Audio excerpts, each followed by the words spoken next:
एक समय की बात है, विशाल पर्वतों और घने वनों से घिरे एक सुंदर राज्य सूर्यगढ़ में राजकुमार आर्यन रहता था। वो साहसी, बुद्धिमान और करुणामय था।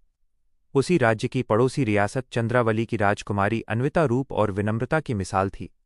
दोनों ने एक दूसरे को कभी देखा नहीं था, पर दोनों का भाग्य एक अनोखी कहानी लिखने वाला था। एक दिन राजकुमारी अन्विता अपने सेविकाओं के साथ वन में पुष्प तोड़ने गई। वो प्रकृति की सुंदरता में इतनी खो गई कि रास्ता भूल गई।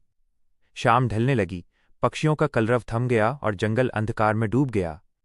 भय और ठंड से कांपती हुई राजकुमारी ने एक वृक्ष के नीचे शरण ली। उसी समय शिकार पर निकला राजकुमार आर्यन उधर से गुजरा। उसने दूर पेड़ों के बीच किसी की सिसकियों की आवाज सुनी। वो घोड़े से उतरा और जब उसने दीपक की लौ में उस नाजुक चेहरे को देखा, उसकी सांसें थम गईं। अन्विता की आंखों में डर और आशा एक साथ झलक रही थीं। डरिए मत राजकुमारी, मैं आर्यन हूं, सूर्यगढ़ का राजकुमार, उसने कोमल स्वर में कहा। राजकुमारी ने हल्की मुस्कान के साथ कहा, मुझे लगा मैं अब कभी राजमहल नहीं लौट पाऊंगी। आपने मुझे बचा लिया। आर्यन ने अपना राजचिन्ह उतारकर उसके हाथ में दिया। अब आप सुरक्षित हैं, मेरे वचन से।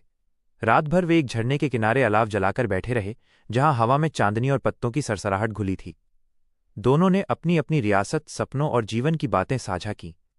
जब सूरज की पहली किरणों ने आकाश रंगा, दोनों के दिलों में एक नई अनुभूति जन्म ले चुकी थी, प्रेम की। सुबह जब सैनिक उन्हें खोजते हुए वहां पहुंचे, तब तक आर्यन और अन्विता के बीच वो रिश्ता बन चुका था जो शब्दों से नहीं, दिलों से लिखा जाता है। कुछ ही दिनों बाद दोनों राज्यों में उनके विवाह की घोषणा हुई। जंगल की वही जगह जहां वे पहली बार मिले थे, बाद में उनके प्रेम का प्रतीक बन गई, प्रेम वन। और यूं एक खोई हुई राजकुमारी को न सिर्फ रास्ता मिला, बल्कि अपना सच्चा जीवन साथी भी। क्या आप चाहते हैं